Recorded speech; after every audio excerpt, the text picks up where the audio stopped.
2 wins away from an NBA championship. The Toronto Raptors are 2 wins away from winning their first ever NBA championship. You're listening to the TO Sports Talk Podcast, Season 2, Episode 22 of the TO Sports Talk Podcast. Thank you guys so much for listening. And Evan, like I just said, 2 wins away. We've never experienced this ever. I definitely haven't. You haven't either.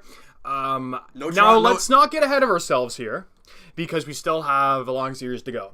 I don't think we're going to be done in 2 games. I think that this is going to go to 6 or 7, but let's enjoy it, Raptors fans. And so let's get into Game 2, because we already talked about Game 1 last week. Yep. Let's get into Game 2 here. Klay Thompson is the best player on the Warriors, and I've been saying this for a couple months now. Personally, I think that he's the driving force of that team. Steph Curry's there. Steph Curry is Steph Curry. But I think that Klay Thompson drives that team. Now, Steph Curry did show in Game 3. And, man, he carried that. Well, he tried to carry that team. He needed to. 45 points. 47 points. Didn't help one bit. They got blown out by, 15? Yeah. Yeah, exactly. So I think Klay Thompson is the deciding factor in this series. Now, he is supposed to be back Game 4. Yes. As well as Kevin Durant. No, he's not. He's not. Durant's not going to be there in Game 4. Okay. And from Steve Kerr's comments yesterday, it sounds like Durant is a very low chance of him playing even in Game 5 or 6. So bottom line, it might look that he might not even make a play at all in this series, even if it goes 7. So he's around the same time for him to return as OG Anunoby.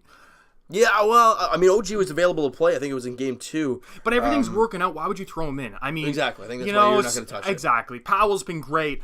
Hasn't played much, but Freddie's been great. He's incredible. And, enough said. We don't really need him. And if we do need him, we can throw him in whenever. So, excuse me. You wanted to go back to Game 2, and in that game, I think it was blatantly obvious. The Raptors just did not make their wide-open shots. Well, let's talk about the officiating in the first half. Oh, that was terrible. Yeah, exactly. There were some calls. Cousins was really banging the body hard. Now, I get you got to let them play. It's playoff basketball, but he was really banging the body with Marc Gasol quite a bit. And there's a couple plays down low that Marc Gasol got called on. And it was really weird. I don't know if you got the feel that I did. And I'm not just saying this as a biased Raptor fan. I'm literally saying this because this is what it felt like.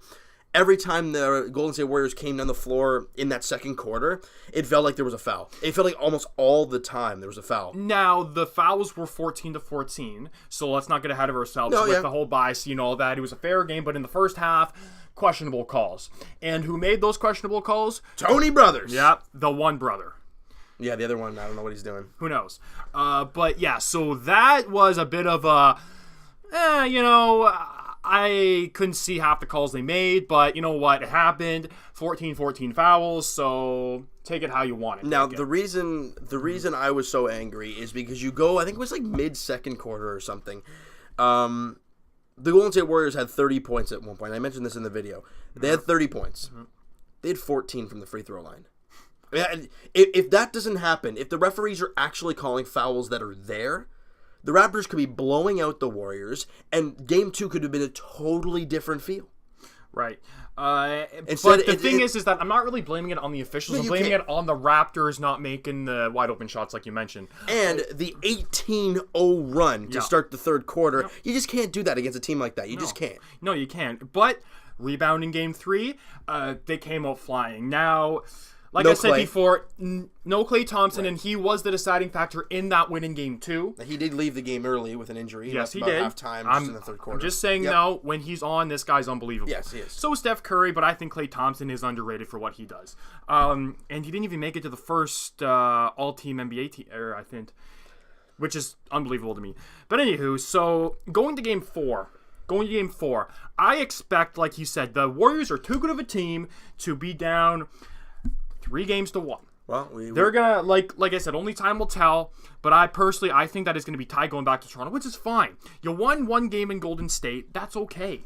There's nothing wrong with splitting going back to Toronto. Yeah. And now I wish it's gonna be 3-1 for the Raps, but is that probable? Maybe. I mean, Klay will be back, but there's still no Kevin Durant. So. Well, they don't really need him at this point. They play better without him than with him. Yeah, they need Kevin Durant. Well, if they go down 3-1, they definitely do. But now, I wouldn't say they need him now. 3-1? Yeah, they need him. Now, can I get into something real quick here? We've been hearing, ideally in Toronto and all of Canada, we hear all the Canadian fans, but I'm assuming out west in Oakland and in the States who are not cheering for the Raptors, you hear the excuse. No Kevin Durant, no Kayvon Looney, no Klay Thompson. Sorry, who? He's actually a pretty good player for them. Kayvon Looney. Yes, he is. Okay, go on. He's been a very, very good bench player for them. All right. It's like us losing Serge, right? It's a big loss from the bench. And for the Raptors, we've been hearing a lot of, there's excuses. There's, what's wrong? No, nothing. Go on. Okay, I don't know what's going on with you. But we've been hearing a lot of excuses. We've been hearing a lot of, they're injured, so that's why they're beating them. Oh, and you're going to hear excuses from everybody. Well, this is the only reason the Raptors are going to win. Teams that were injured facing the Golden State Warriors in the Steph Curry era back in 2015 in the NBA Finals. No Kyrie, no Kevin Love for the Cleveland Cavaliers. What year was this? 2015. This is when they won the first time. Yes. Okay. No Kyrie, no Kevin Love. Did you hear excuses? No, you didn't hear anything from the Golden State Warrior fans. 2017, no Kawhi Leonard.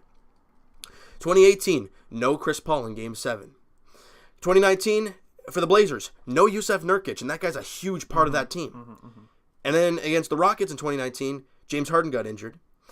And you're not hearing anybody complain. But I don't understand it because they have so many superstars. Exactly. You apparently need 5 of them.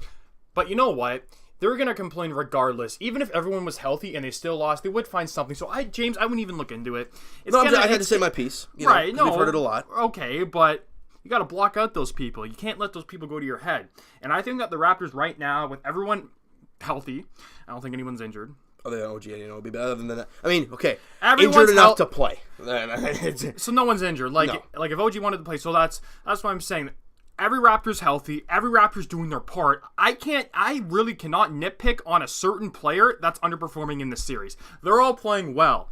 Yeah, Serge hasn't done a whole lot in the series except for in the fourth quarter in Game 3. Defense-wise, he's been stepping it up. When you have 6 blocks in a game, and he had 4 or 5 of them in the fourth quarter in Game 3 there, it's crazy. Now, a crazy stat.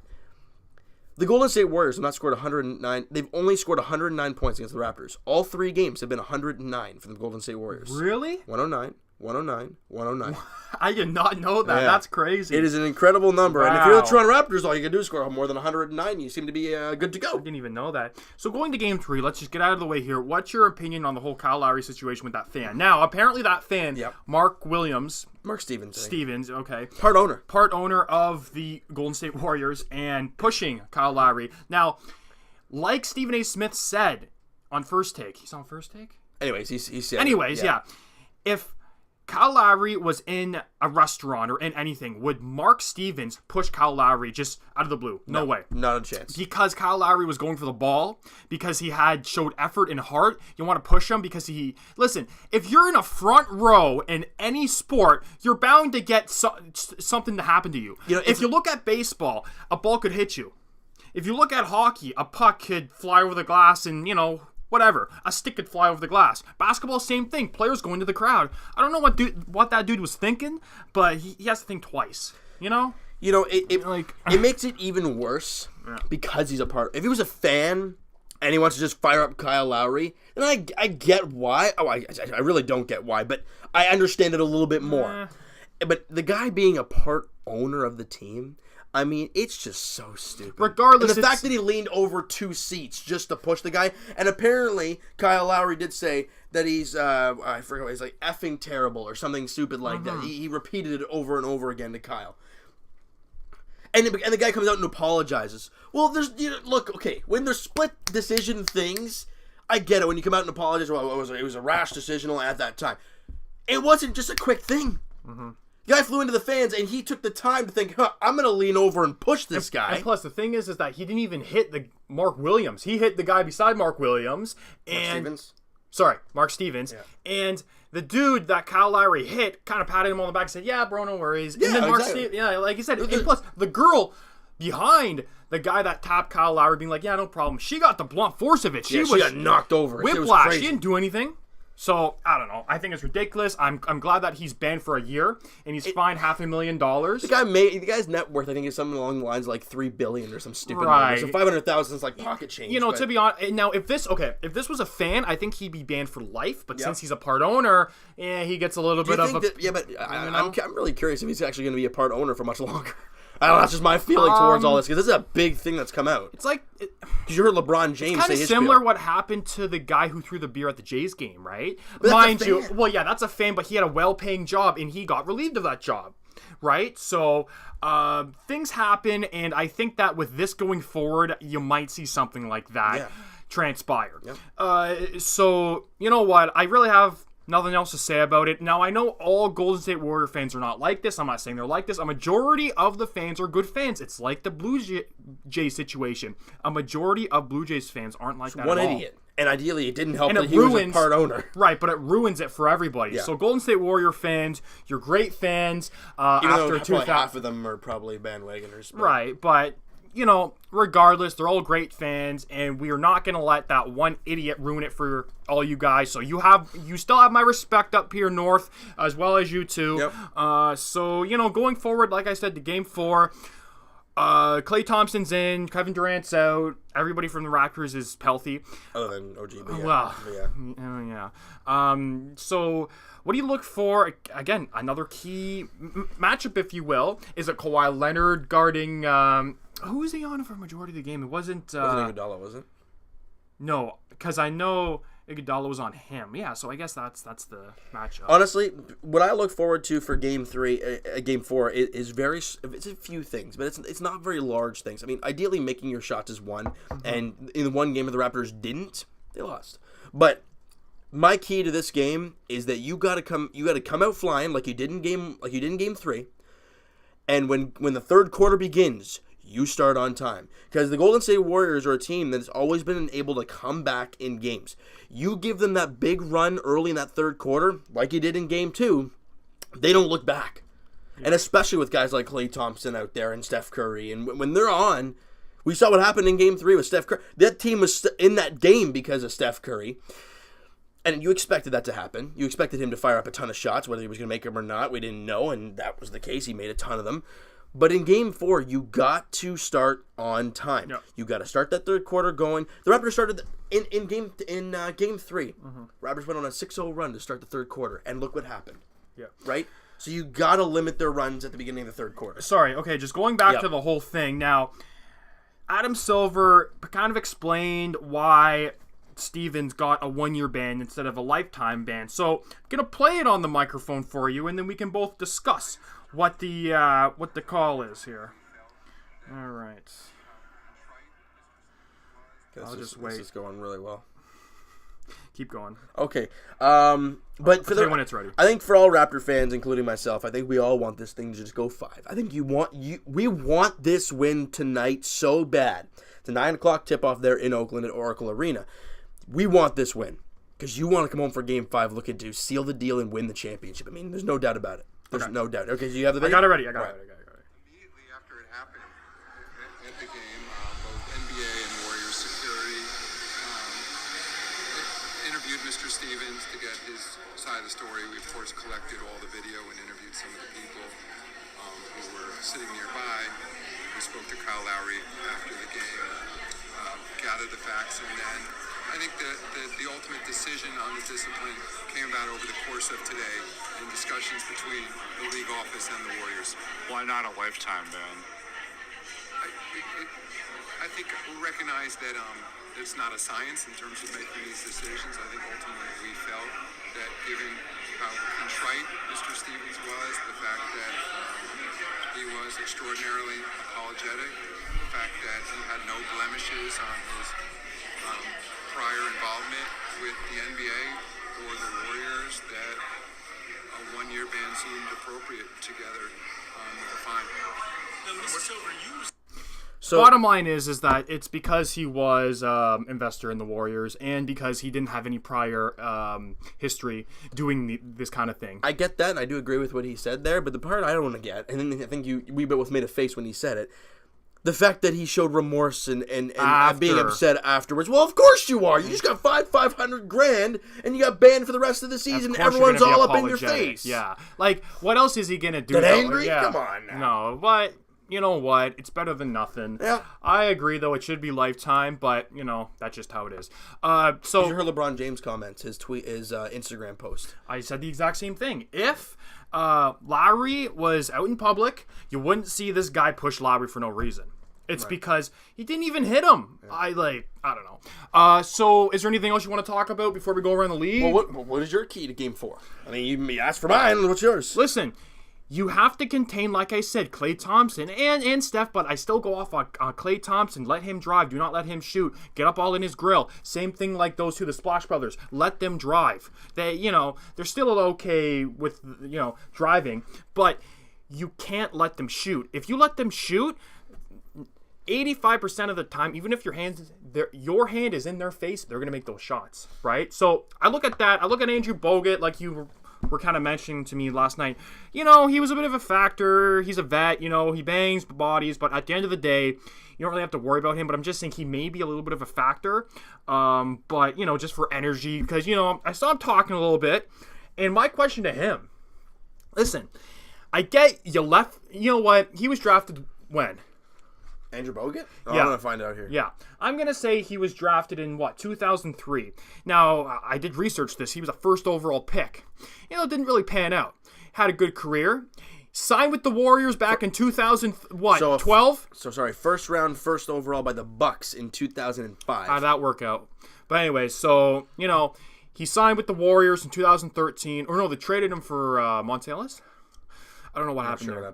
But anyways, and then he retired, going back to Australia. Now he's back. We're looking for a ring, another ring. You don't need it, Bogues. Now, ideally, he in the 2 games that he has played, the very, very limited minutes, obviously, but he's 6 of 7 shooting. You know what?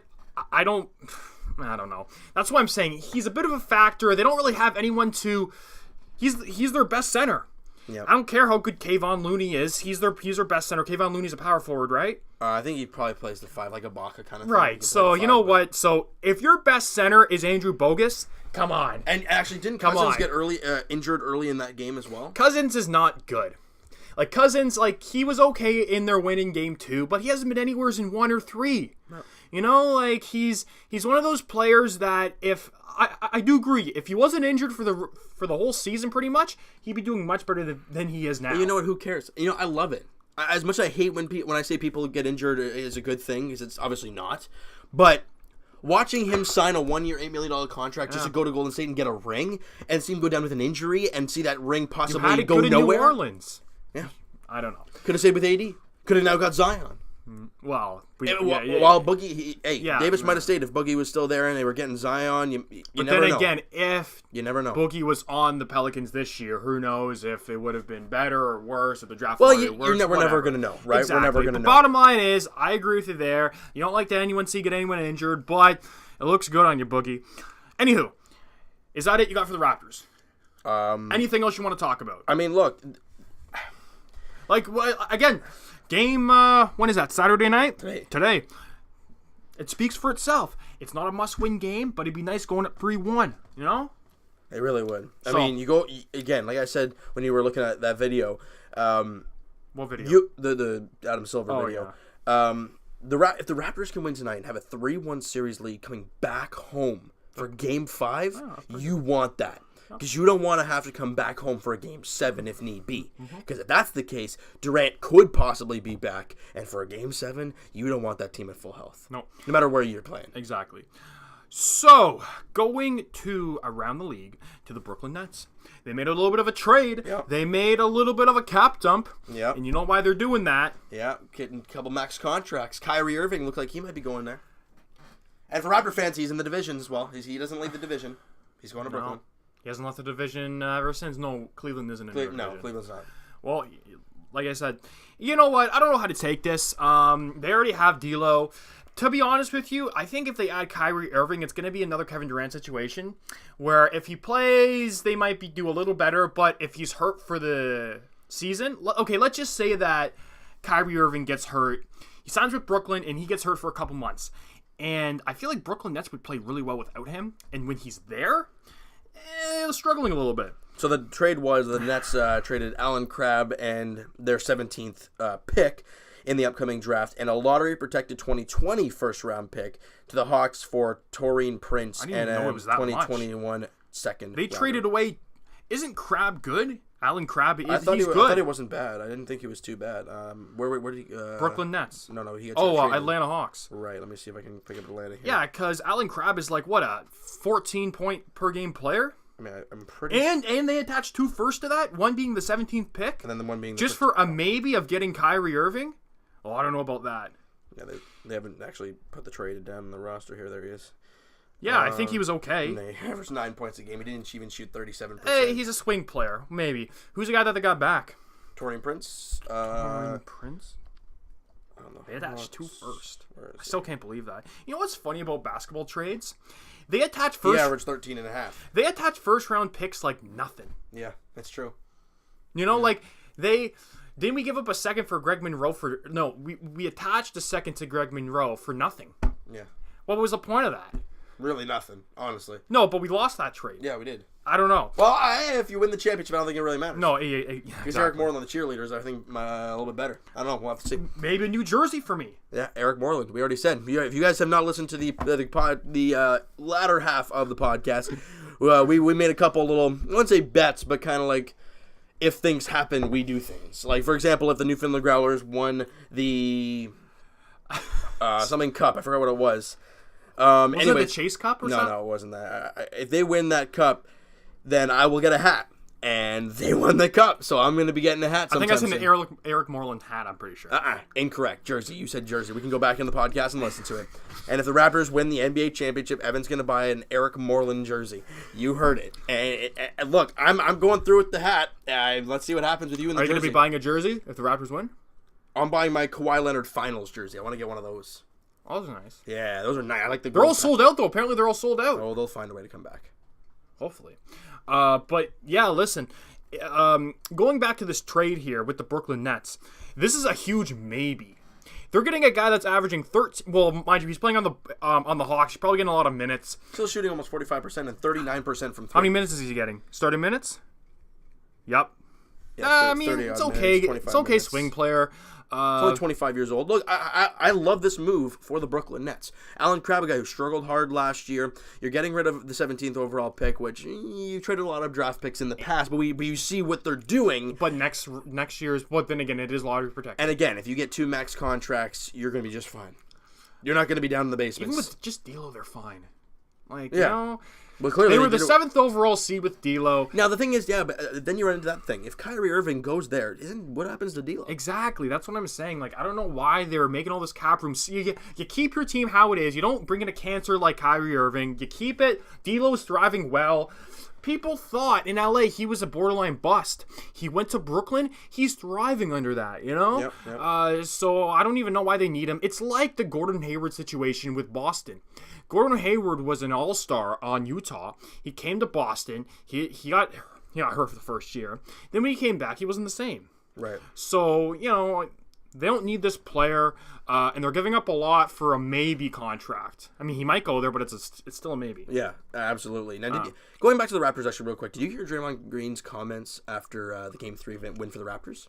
But he's not worried about 2-1 deficit? Well, no, that's not really what he said. He was more or less, he was smiling when he said it. He was kind of like, yeah, we're going to, people don't want us to win.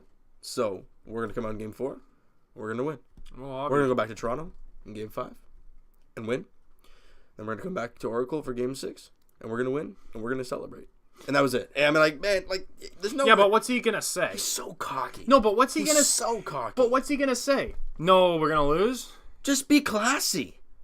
Don't be an idiot. No, but you know what? There's confidence, and for someone like that, it's not like he's gonna say, "Yeah, I think Toronto's gonna take it next game," but you know what? We're gonna win, 3 other games. Yeah, 3 straight. No, but like, what do you expect him to say? Well, I don't know what the question was, but I mean, there's no way they. Well, the question was obviously, are you guys going to come back and possibly force a Game 7? And then that's when he said that, probably. Why would they say possibly a force Game 7? Well, Game 3. Right, but what is he supposed to say? They probably said, "Well, what's the plan for next game?" And then he probably broke into this. Right. I would say the same thing. We're gonna come out. We're gonna play a little hard. It's like, give the whole bull garbage kind of thing. That yeah, but that's a hockey answer. Hockey players give those answers. Basketball players don't give those answers. Right, but I kind of like that. It's hey, if a Raptors play, let's just say that the roles were switched around. The Raptors were down 2-1. I don't know about Kawhi Leonard, but if Kyle Lowry was asked that question, he wouldn't say it. Sorry. Right, but I'm just saying, if you were to say it, I'd be fine with it. Yeah, but he wouldn't. That's the point. Right. We ran into Draymond being that guy, the confrontational guy, because you saw him after game 2, him and Clay finding Drake and say, "Oh, we'll see you in Oakland. We'll see you in Oakland." Yeah, well, incorrect. Clay, you didn't play in game 3. No. So. Well, Drake was saying his thing, so like you said, I bias Raptor fans, bias Golden State fans. Let's just be neutral here, and let's just discuss the games. And Drake was chirping, obviously he was, and then Draymond was chirping back. It's all fun. We're all having fun here, So if Clay and Draymond chirp Drake, he kind of deserves it because he was chirping at them. And the funny thing is, he's in their head now. He's all the way in their head. Oh, for sure. Like, I like what Drake's doing. I don't think he should stop at all. He's not going to. He's like a Spike. What was his name? Yeah, Spike Lee. He's like Spike Lee for the Knicks. He's a super fan. I mean, he's more of an ambassador, he rap artist, whatever. But he's a fan, right? That's like any other fan sitting on the sidelines chirping. But because it's Drake, they want to crack down on it. I don't believe that. He's having fun. I see no problem what Drake's doing, and I see no problem what Draymond Green's doing. Who cares? It's a game, right? So. True. There you go. You want to talk about Jays, or you want to keep going around the league? Yeah, we'll move on to the Blue Jays now, and yikes. We're moving on to the Leafs. Obviously they're not playing well. Let's talk about the draft, because going first round, 11th pick, man, if you want to pronounce his name, you can. Alek Manoah was the guy the Jays drafted. Big right-handed pitcher, 6'6", 260. Because we wanted a pitcher. We needed pitchers and outfielders, and the reason I love what the Jays did, they picked 2 pitchers in the first 2 rounds, and in the 3rd and 4th, they got 2 outfielders. Hey, there you go. So they did what they needed to do. And those were so is the draft still going on now? No, it's done. It's been done for a few days now. Okay. Because I know there's a lot of rounds, and it's a a lot of rounds, because there's 7 rounds? 40. 40, yes. It's 40 rounds. I'm thinking of hockey. Yeah. But you know what? The Jays drafted positional needs, and that's good. Who knows if this guy was the best available option? He might have been. I'm not sure. But we needed someone good. Now, who would you rather prefer? The guy that we talked about last podcast. I don't know his name. The guy from the junior Jackson college. Rutledge or whatever his name is? No, it wasn't that. It was the guy from junior college. Was that Rutledge? I thought that was Jackson Rutledge. Okay, well, fine. Either him or the guy we drafted. We're going to be able to tell in years to come. I don't know. Okay, you're not really. too sure. Yeah. I love the pick of Alek Manoah. Now you watched this, right? Yeah, I did watch the draft. I watched the first round at least. And I watched Alek Manoah get drafted. And what this guy is, obviously he's a big guy. Yeah. At 6'6", 260. There's a lot of he's 21. A lot of energy. So kind of like Marcus Stroman in a sense. There's a lot of energy and which could be a good or bad thing. Well, you want to take it. Yeah, but go on. And he throws in the high 90s fastball. He's got a wipeout slider. His changeup's pretty good. Doesn't use a whole lot, but again, he's a developing player. Now they're kind of worried if he's going to be a starter or not. Now I don't know if I believe that because he's been a starter his entire life, so I don't think that'll change. But you never know. But at the very worst case scenario, it sounds like this guy could be a back end of the bullpen kind of guy. And as much as that doesn't sound, no, he's a starter. But his stuff. Oh, his fastball is great. His slider is great, but he's only kind of got that really good 2-pitch mix. So would you start him right in now. You're gonna start him. They're gonna start him. When he goes to play for Vancouver. Not as a reliever. No, he's gonna be a starter. Okay. He's gonna be a starter. Single A. It's the short season, so it's below Lansing. So next year he's gonna be single A. Yeah, just because the short seasons start very soon. You get. Plus, you don't want to bring him up. Bluefield, Vancouver, rookie ball guys. So what affiliate are we? Those are all our affiliates. Those are below Lansing. Those are for all the young players. So it's a step up what you're doing now. It's a really high step up from what I'm doing right now. But, no, Manoah's going to... He's probably going to start. I can't see why not. Manoah. Oh, Manoah. Okay, I thought you said... No. Manoah. And, he's going to be great. I really, really like this guy. And I think I like about him even more. He already tweeted out about the Raptors being jacked up. So, and he's an American guy getting fired. I was just going to say that American guy... West Virginia native. Well... Came from West Virginia. Yeah. And that's a good college. That is a really good college. That, Vanderbilt, Duke's a good school too. Yep. And I think there's one more. Well, LSU's pretty good. LSU for baseball. Yeah, LSU's very good. Football. No, they're very good for baseball. Notre Dame, I think's okay. Yeah, they're okay. Notre Dame. The Carolinas are usually pretty good. Both in North and South. Yeah. Hey, you know what? Good pick. Now, I don't like doing this, but I'm going to ask you anyways. Or maybe I like doing this. Grading the draft for the Blue Jays. Now, obviously, A to F. Or R. I mean, look, it's hard to now, but if I had to go off of from what I see talent-wise, positional needs, yeah. then I think they got like at least a B plus and maybe even an A, depending on how things go. It's so hard to tell now. It is, it's like with the Leafs, whatever they do. It's so hard because you don't see any of these guys. You know, it's like when they drafted Rasmus Sandin. We don't know this guy. Well, that's a good pick now, but yeah, same thing like the Blue Jays. You don't know any of these pitchers. Now, with Alek Manoah, I mean, look, a guy that's huge and already at 21 years old has a really good fastball that has some. He reminds me of Aaron Sanchez. When Aaron Sanchez pitches, his fastball moves, and it looks like Alek Manoah. It's almost like a curveball. It looks like it's just like a cutter kind of thing. It has a little movement to it. But I really like Alek Manoah. I love what he does. I love the energy that he brings. And I personally feel that he's going to be a Jay, not soon, but it might not take him too long. I don't know. Let's just hope. I mean, you drafted him young, and you know it's just about development, and the Blue Jays are good with that. You know, they drafted Ryan Barucki. He's up the team. He's hurt, but you know what? He's up the team. Last year he was good, and then a few more guys too, right? Like I said, Stroman. He's a little bit whatever.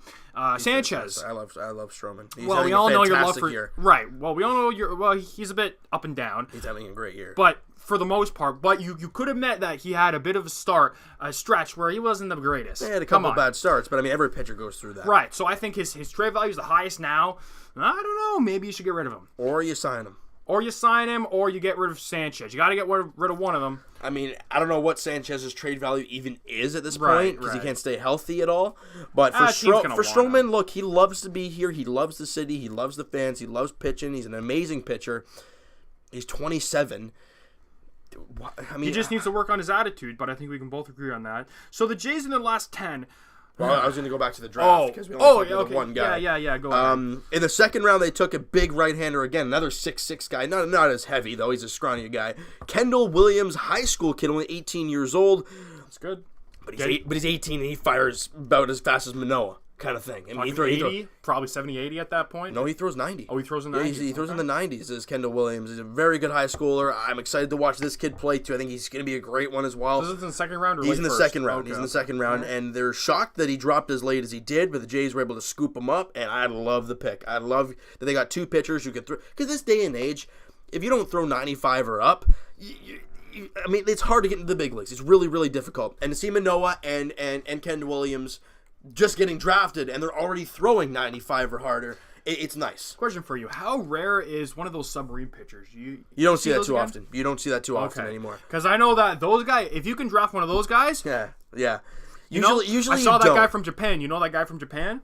Was it? Oh gosh, yes. And there's also this guy on he made Evan Longoria look like someone like you. No offense, but man, he was throwing him. And there's this guy in Cleveland. I think it's Adam Simber or something. He throws a guy on Baltimore down there too. Yeah, Darren O'Day back in the day. Yeah, you don't see that too often. But I'm talking about like if you could pick up one of those guys in the first or second round, man, you don't because his elbow's going to shatter. Usually that's what you look when you're drafting a guy at 21 years old or 18 years old and he throws like that. Usually like Tommy John and a half. You usually see that coming a mile away. Now. I mean, does it happen? Yeah, probably drafting in the later rounds. And does he come be amazing? Then maybe eventually, but you don't usually draft those guys in the high rounds because of that huge risk they have. Now, in the third round, they drafted the highest Canadian prospect, Desan Brown. Now, the thing that he has that a lot of Jays do not have is speed. Good. Because the only guy that had speed was Pompey and Ben Revere. And he hasn't played barely at all. So, actually... Where's he from? Who? Desan Brown? The guy that we just drafted. He's from Oakville. Oh, so he's Ontario. Yeah. He played for the Ontario Blue Jays. He played for the junior national team in Canada. And they usually give out a grade for each player. And I think it's out of 80. He had a 70 speed, so he's pretty damn quick. And I like that look for Deshaun Brown. Again, very young, only 17, oh right? My so gosh, he's going to be kind of going through the reins with. We'll see him in about 5 years. With Kendall Williams, I think he'll. Right. Well, depending on how he does. I mean, if he goes crazy through the rankings, you never know. But yeah. And like quickly into the 4th round, they drafted Will Crichton, a right fielder. So there's the 2 pitchers and the 2 outfielders we were talking about. Now, a guy that I'm not high on, but something to keep an eye on. Yeah. It was a catcher they drafted. I don't know when he was drafted. It was in the later rounds. I'm not sure exactly when. What was his name? I don't even remember. But it was a catcher out of Vanderbilt. Okay. Now, obviously, being in the later rounds, you don't really expect especially much. A catcher. But Vanderbilt, that school, yeah. damn good school. Yeah, one of the best, if not the best school out there. So now, will he sign with the Jays is the big question. Because will he go back to school and back to Vanderbilt? So if they go back to school, they re-enter the draft next year. Oh, okay. And they re-enter the draft to possibly go higher and get better money. So to get these players that are drafted, they have to leave their school. Yeah, like honestly, okay. If you look at Kendall Williams is committed to, oh gosh, I don't remember where he's committed to, but he has the choice. Does he go back to school and look to get drafted higher, or does he sign the contract with the Blue Jays and start going through the range with the Blue Jays? Now, in my eyes, if you're like a 4th round pick or up, you sign. Well, you really have to not like the team if you don't want to sign. Like, right, and if you're really banking on yourself to get better, right? Because you could fall back, and then you can be in like the 7th round next year. Now, I think it's high schoolers though that do that because Alek Manoah's already 21. He's already in West Virginia. So college, so they can go back. He's already done. He's coming with the Blue Jays. Okay. Alek Manoah, but Kendall Williams, Deshaun Brown, those 2 young guys that have committed to their colleges, they have the choice now to either sign with the Blue Jays or go to college and re-enter the draft next year. Well, I could see that dude from Oakville signing with the Blue Jays. I see that, and with Kendall Williams, he's already tweeted about how it's an amazing opportunity to get drafted by the Blue Jays and whatnot. And to be a 2nd rounder, man, you're really banking on yourself being that good next year to be a 1st round pick. So for me, hey, you know what? It could happen. For but me, I see the first 3 guys signing. That's I can't see why. And after not. that, it's kind of like a crapshoot, you know? Really is, yeah. So, is there anything else you want to talk about the draft, or can we go around the league here? Because, well, I guess. Actually, yes. Back in the 32nd round, the Blue Jays draft Braden Holiday, son of Roy Halladay. And the only reason why the crazy thing about that was Roy Halladay's number 32. Round he was drafted 32. I thought for a sec that he was going to plan on wearing his dad's number. I'm like, I don't know if you can do that. No. So he was drafted in the 32nd round. Yep, and his dad was war number 32. Wow. Pretty cool. Hey, it's a good story, but I think I know the only reason why he was drafted, not because of his skill, because of the name. Hey, well, I don't know. Fine. He was drafted in the 32nd round, so I don't really know. That's in like round 32nd round. Yeah, that's really late. So I know. No, that's why I'm saying it's for the name. It's not really for the skill. Then again, regardless, he committed to Penn State. Your school. Yeah. Well, I mean, I wish it was my school, but anyways, your aunt's school. Yeah, she works there, so it's pretty cool. Hey, you know what? For him, he has the choice now. Does he go to Penn State and play baseball, or does he sign with the Blue Jays now? I think if it's him, he probably signs. Well, see, then he runs that issue, right? 32nd round. Do you? Because the thing is about Penn State, that's not really a good baseball school. It's not a great baseball school, but if you perform, right? You're going to be drafted at some point. More of a football school, and that's it. Yeah, so, hey, you know what? Good story. Rest in peace, Doc Halladay. Once again, great pitcher for the Blue Jays. So, like I mentioned before, the Jays are, 2-7? 2-8. 2-8 in their last 10. They won a couple of games against the Yankees, or one game against the Yankees. They won the series. They won both 2 games. This is the first time we played the Yankees. Yeah, and we won the series. Okay, before this series, the Jays were 7-23 in their last 30 games. The Yankees 30-10. The Jays they were 7-3 in their last 10. The Jays were 1-9. Everything and lost 6 straight. Everything is pointing to the Yankees absolutely cleaning our clock, and the Jays win the series. But that's baseball for you. It's sports. It really is. It's sports, but it's mainly baseball, because baseball, like you said, man, 1 bounce or 2. I guess same thing like any sport mentioned, but yeah, that's crazy. So I mean, Vladdy's he's struggling, but we expected it. He's doing really well. Well, he was struggling a little bit. This was maybe about a week or 2 ago, and then he's showing the form. So over his last 22 games, I think they said he's hitting like 310 or something. So he's swinging the bat really well lately. Good. And the thing that impressed me the most is that we saw in Game 2 of the Yankees series signs of his father. Yep. The reason I say that, Zach Britton, one of the best closers in the game, obviously, we better go back to the 20. They didn't put him in. There you go. Way to go, Buck Showalter. Anyways, but Buck Show. obviously he's on the Yankees now, one of the best closers, one of the best relievers out there in the game, and his sinker is dirty, man. It is nasty.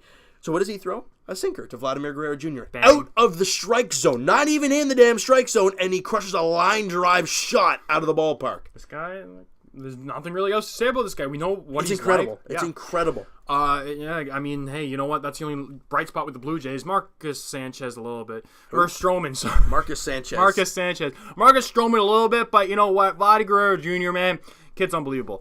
Is there anything else you want to talk about the Jays, or you want to go over in the league here? Because two pitchers signed. You're talking about around the league. I mean, look, as we can talk about the Blue Jays playing a 3-game set against the Arizona Diamondbacks starting tonight for the weekend set for Friday, Saturday, Sunday. We should at least take 2 of that. Diamondbacks. I mean, we would assume that, but then again, we are 16 games under 500, so I'm not too sure. But we're not even close to last anymore. Well, just hang in there. I mean, the Orioles suck. We expected them to be terrible, but we're 4 games up on those guys because we won a couple games in a row. Who's bottom of the National League? It's the Marlins, but they've been, look at this, they have 7-3 in their last 10. They've been playing really, really well. And if you're the Blue Jays, you look at the records and you're like, well, we are third last in the big leagues. As expected. But the 3-game set against the Arizona Diamondbacks starts tonight. Marcus Stroman on the mound for the Blue Jays in Game 1, Sanchez in Game 2, and Clayton Richard in the finale on Sunday afternoon. So, only time will tell. Now, the 2 pitchers that were signed. This was a couple days ago. Keuchel.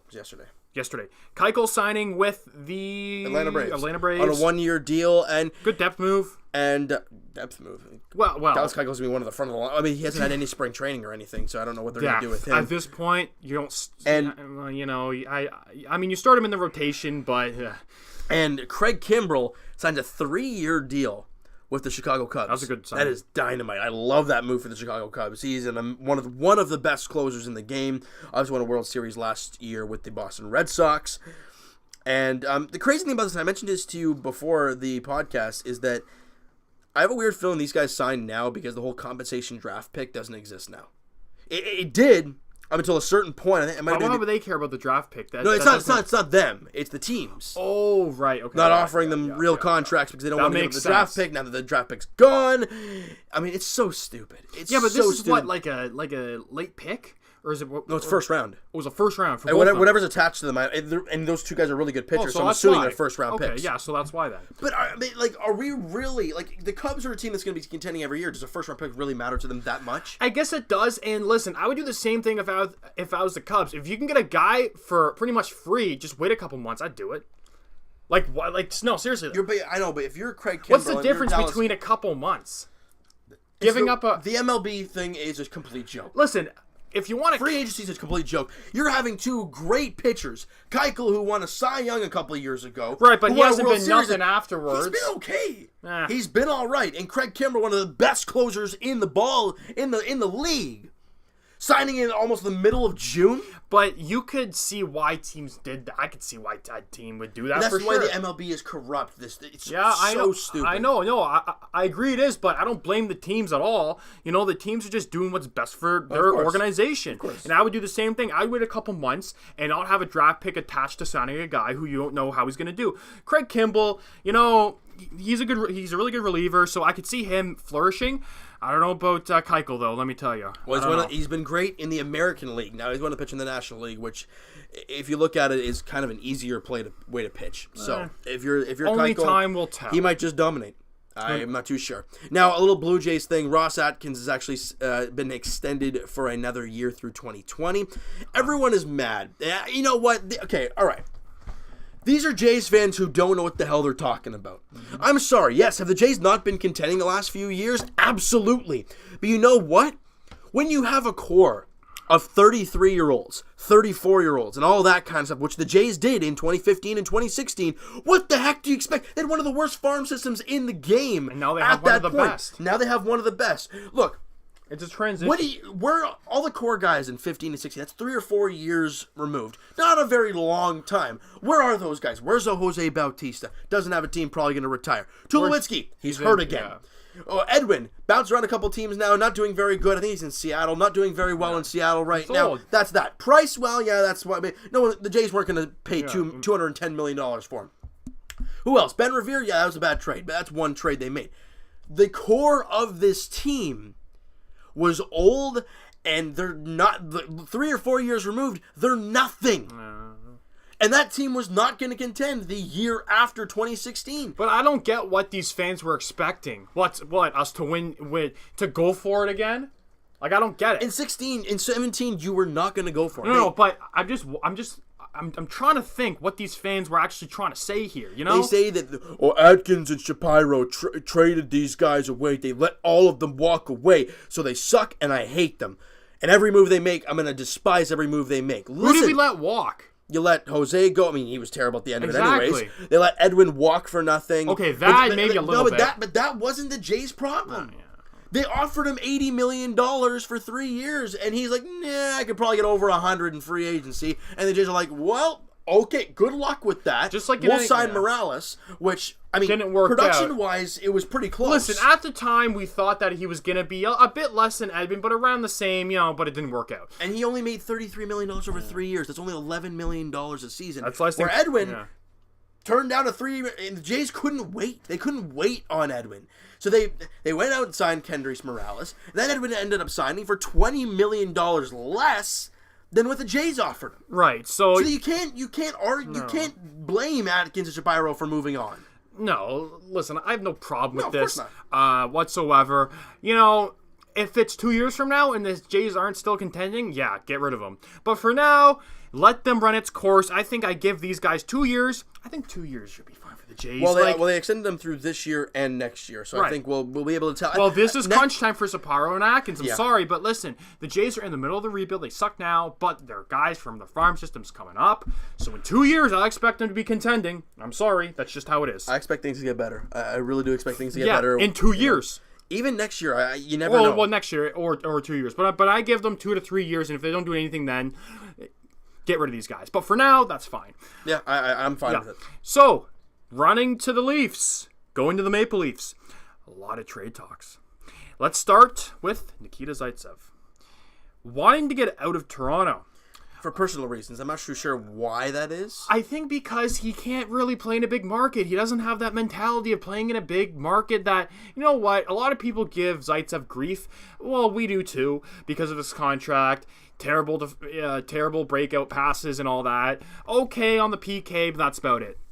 The Vancouver Canucks inquired about him a couple days ago. Yep, they did. So you know what? I look at someone like Zaitsev going there. Hey, we could see someone. You're gonna have to get a bad contract back, maybe about an Anton Roussel, Jay Beagle, someone like that. But Mike Babcock loves his depth centers, and if you're and we've heard a lot of Kadri. Well, we haven't heard a lot of Kadri talks. But let's just stay on Zaitsev here. I know, but I'm just saying if you move a guy like Kadri, you need that center. And plus, if we move a guy like Zaitsev for someone with less. What, Jay Beagle's making, what, $3 million? Something like that. But it's not for flipping 5 years. It's for like 3. Well, I think it's for 2 now. But you do that, and then you can sign Jake Gardner. I wouldn't mind Gardner back on the team, to be honest with you, but, man, he's got to smarten up. But you know what? Zaitsev, I think it's best. And because he was signed with a no-movement clause. So this is great news for the Leafs because he wants out of Toronto. Yep. Good. So he's going to be waiving all of this no-movement clause to go to teams. So I think it's great. It is really good. Now I look at a team like Vancouver and Zaitsev for Jay Beagle and maybe an Andre or Pouliot. Hey, I'd be fine with that. Pouliot? Yeah. Derek Pouliot's not a good well, he's like 23, 24 now, he's still young. Well, yeah, he's still young. He was a bust, but you know what? Maybe he can revitalize his career a little bit. He's a good 6'7" defenseman, but Zaitsev, more or like less looking to move the contracts. That's bottom line what they're trying to do. Exactly. Yep. So I think that's great that Zaitsev wants out of Toronto. You know what? I have nothing but respect for Nikita Zaitsev. He's not that good of a defenseman. You know what? If he's put in the right role, he's a good defenseman. Yeah. But for a 3-4 defenseman like he was signed for, no. 5'6", yes. So right. That's it. Absolutely. So you want to talk about the Kadri? There hasn't been a whole lot, but it seems like the Calgary Flames have been in discussions with the Leafs about Nazem Kadri in Carolina. Yeah, and those two teams right there have some defensemen. So let's talk about Calgary here. Yeah, Calgary. They came out and Hamonic and Travis Hamonic and TJ Brody are two guys kind of like on the trade block in a sense. And Travis Hamonic's a right-handed defenseman. Is he a Canadian boy, Travis Hamonic? Yeah, he is. He is. And TJ Brody is a left-handed defenseman, but he's been a very productive defenseman for years. He's kind of trailing off a little bit as of late, but I don't know what the contract situations are with those two. I think he had 1 or 2 good years, TJ Brody. He kind of dropped off a little I don't know what hard. the contract situations are for those two guys. Yeah, I don't know either, but I know Kadri's on a sweet deal. He's on a very sweet deal. But like I said before, the production in the playoffs, we don't know what happened there. So with this moving forward, now I heard something, and Sean Avery, insider, said about how the trade's done. Winnipeg Jets traded for Nazem Kadri for Jacob Trouba. Honestly, I don't believe it. Look who it's coming from, but I would love that trade. Now, I would love that trade. I would too. Now, the contract situations for Hamonic and TJ Brody, both guys have 1 year left, and then they're UFAs. TJ Brody is 4.65 for next year. Okay. And then he's a UFA, and then Hamonic has 3.857 and then he's a UFA next year. Hamonic's going to probably want 5, maybe 5.5. TJ Brody, I mean, probably around the same amount. Well, yeah, so Hamonic's 28 and TJ Brody's 29. Kadri's a 50, maybe 55-point guy, 30 goal scorer. Definitely a 25-goal scorer, Nazem Kadri. Yep. So look who you're giving up. But see, I don't want the Leafs to have to trade this guy. We don't have to trade this guy. No, you don't He's have a great player, but we all know the reason why we kind of want to get rid of him. So I look at a team like Carolina, and I would rather trade with them because Carolina Hurricanes have some very good defensemen. It showed in the playoffs too. Jacob Slavin, whatever.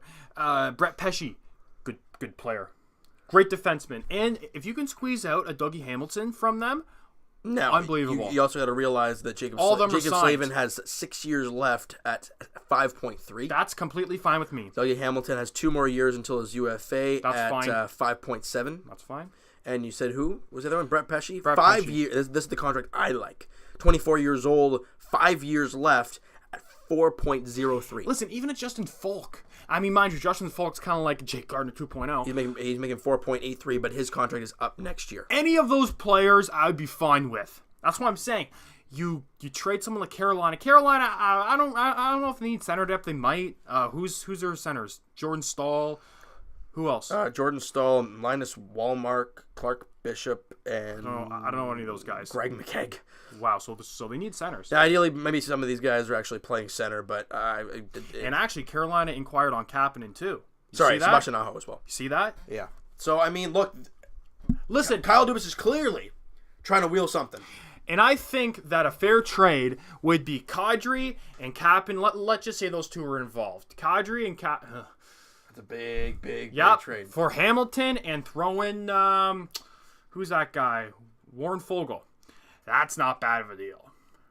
You think? Well, Dougie Hamilton is a free agent after a couple of years. 2 years after, so he has 2 more years in the Leafs. You got to also remember, though, with trading Kapanen and Kadri, you're also using more cap space on the 5.7 of Dougie Hamilton.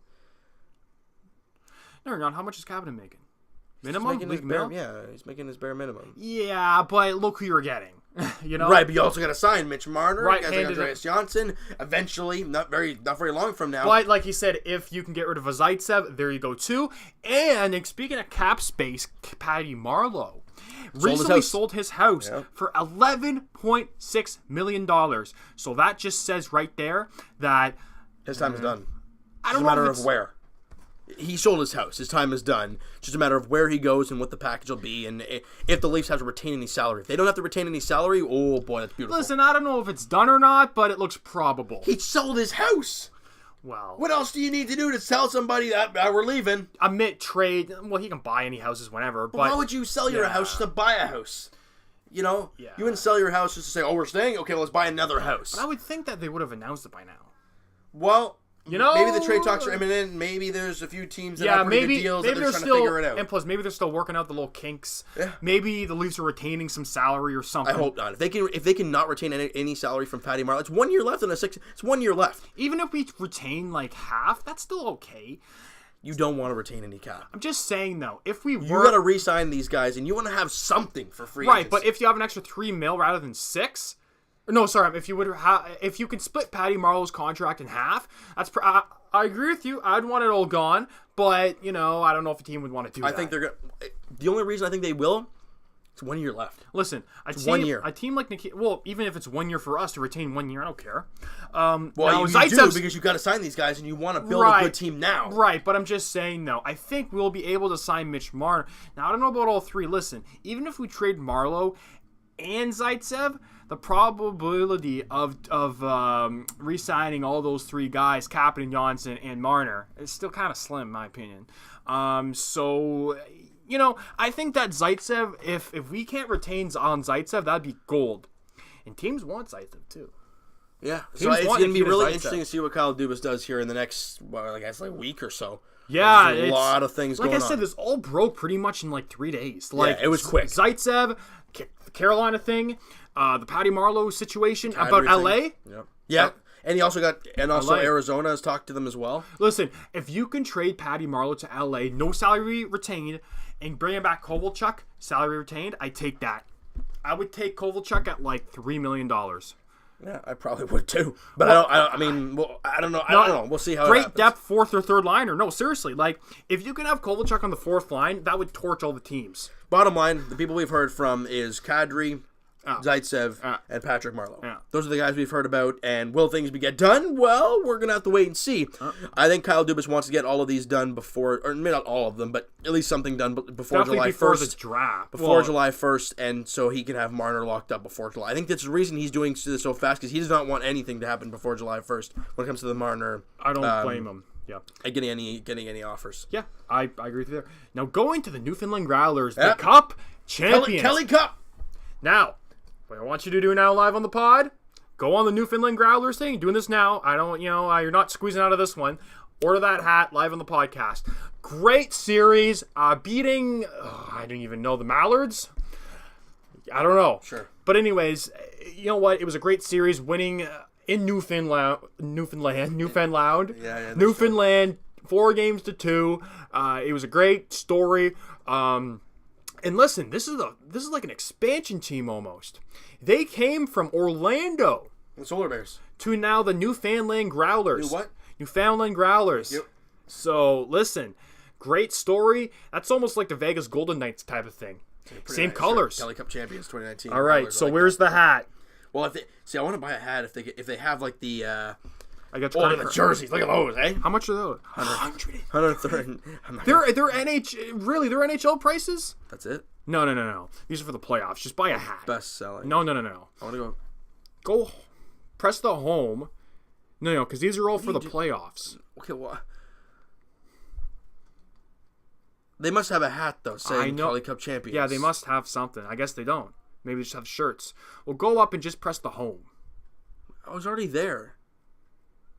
Okay. Let's see. Kelly Cup champions. No, scroll down. That's fine. Future products. I'm looking. I was already here. I saw it, though. You saw the hat? Press that. Yeah, press that. There we go. Hats. That's what I wanted to see. Okay. Sold out. All right. So you got... There's no Kelly Cup champion hats. Nah, that's fine. I like the mesh, eh? Do they have that's it right there, $32. Oh, I like the that. CCM one. No, I like the one with the gold mesh. Yeah, I'd like that one looks too. nice. Okay. Gold mesh. Man, no, maybe not. No. Go back. No, never mind. How about the flex fit? What about the CCM ones? Can I? I can't scroll over. Here, I'll click on the picture. I've tried that. Oh, okay. How about this one right here? Oh, it's Junior. I like that. Oh, is it Junior? No, screw that. No, I'm not going to do that. Because James Price, my friends, has a pretty big melon. You know what? I do have a big melon. Go with that one. This is Snap. I don't even know if it is or not. This is taking too long. Flex hat. No, flex hat. There you go. Yeah, but it's only in small. Or medium or large. I don't know. I don't know what I need. They don't do the sizes like you usually do in hats, like 7.58 or 7.34. You go to medium large because I'm a small medium hats. I don't know what I need. I don't know. Do we really have to do this live on the podcast? Because we're going to be here for hours if I'm just going to sit here. Because I don't know what. Of course not. Well, it's up to you. Well, we'll do it after the pod, and when it comes in, I'm going to tell people. I'm going to send out a picture on Twitter. Fair enough. So you want to go to the podcast questions? Again, congratulations to the Newfoundland Growlers on the 2019 Cup. Kelly Cup champions. That's the Kelly Cup. Yep. The Kelly Cup. All right. Is there any... we got a few pod questions. I tweeted it out, I think, yesterday. Yeah, it was yesterday. All right, so there's quite a few actually here. I don't know if we're going to go all... We're starting here with Stephen W. We're not even in an hour. Okay. Stephen W. here. Thoughts on Kyle Lowry being pushed by the wall? We already talked about that. We already talked about the whole thing. Thank you, Stephen, for that. We have Mr. Anonymous here. He's back at it again.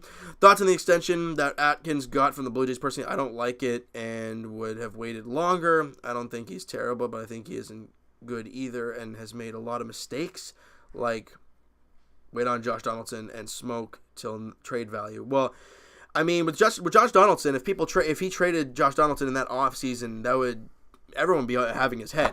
Yeah. And he tried to wait it out, and it didn't work. Mm-hmm. But Smokey, well, I don't know what his trade value is. He's not. He had one very good season. Last year he was okay. It was okay last year, but yeah, even this year he's not the biggest guy out there. So I don't have a problem with them saying. We already talked about that. Austin says what everybody is talking about. Jay's getting rid of Edwin Jackson. Where is he next, or where? What are we doing with him? As we've seen against the Yankees closing game, we had only 2 earned runs. What is Edwin Jackson's future looking like? It's looking grim. He's not very good, bottom line. Well, that's why he was switched around a lot of teams. When you have an ERA of over 12 in 5 starts, that's awful. Is this the new Joe Biagini? This guy's worse. Yeah, I know. But I'm just saying, why do we continue to start this guy? Why do we play him? Who else do we have? Somebody else must be better than this guy. They already tried this Ryan Fearbin guy, and the guy's terrible. Sign another free agent. Do what you can. You know? Have to. I don't know. That's my personal thought on him. Thanks, Austin, for the question. Mr. Anonymous says, should the Blue Jays trade Giles since his value is high? I think so. They don't need a closer now, but need as many young players as possible. You do need closers, and he's pitching at a stupidly good rate. He's 26. Keep him. 27. But even then, I mean, I'm in that kind of weird phase where I don't know if they should move him or not. Yeah. His trade value probably is pretty high. Mm-hmm. I don't know. I really don't know what they should do with Ken Giles. Anonymous again. Here we go. Thoughts on Kyrie going to the Nets? Well, are they going to be a top team in the East? We don't know. I mean, if Kyrie's the only one going there, probably not. On paper, but I don't know. I don't think so. What, top team in the East? On paper, if they get Kyrie Irving, yeah. Just Kyrie? They're going to be better than 7th. What's better than 7th? What, right. 5th or 4th? I think they're going to be a pretty good team. They might be better than the 76ers.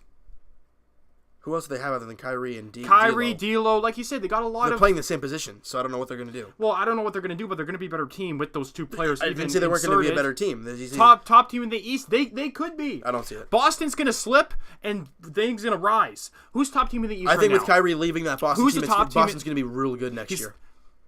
I don't know. Because Kyrie is... Who else do they have other than Kyrie? They have Jason Tatum, who took a big step back this year. They have Jaylen Brown, who took a big step back this year. Right. And look, they're the Boston Celtics, dude. They'll find a way. They'll find a way to trade for AD in the offseason. I don't know. Who knows? But I think that they're going to be better than the 7th seed. They're going to be like 5 or 4. I see that. Not top seed in the East, though. Oh, they said top seed? That's what yeah. Oh, I thought they said top team, like one of the top teams. No, are they going to be a top team in the East? Yeah, No, they're not going to be a top team with just Kyrie Irving. I'm sorry. Well, whatever. You look at if Philly gives Jimmy Butler a max deal, they have Joel Embiid and Jimmy Butler. Instantly, that's better than just Kyrie Irving. Well, it's hard to say, but we didn't expect the Brooklyn Nets to make the playoffs this year, did you? No, but so there you go. But if you get Kyrie, you're having the same position as D'Angelo Russell. Right, but someone can shooting guard, other one can do point guard. Who knows? Can they really? Well, they can make it work. We'll have to see. Yeah. And Kyrie's a whole runs his mouth too much. Yep. Kaz3319 says, why the hell did they re-sign Ross Atkins?